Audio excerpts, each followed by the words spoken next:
मैं हूँ मेंढक सब्ज हरा, पानी मेरा प्यारा घरा।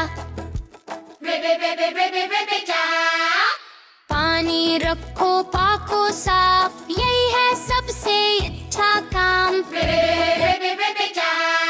कचरा फेंकना काम बुरा, न करो पानी को गंदा पी। बतख मछली सबका है हक, साफ रहे हर नदियों जल। मैं भी यहाँ पीता पानी, साफ रहे तो हो जिंदगानी। सब मिलकर वादा करें, पानी को हम साफ रखें। साफ रखो ये झील हमारी, वरना हो जाएगी बीमारी। छोटा मेंढक आवाज बुरी, पैगाम मेरा सबने सुना गली गली।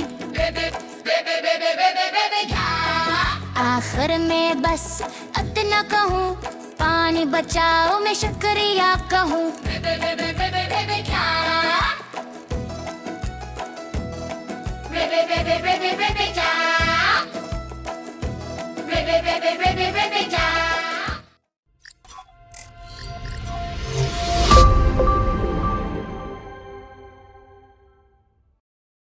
Don't forget to subscribe to Kids Teacher Pack.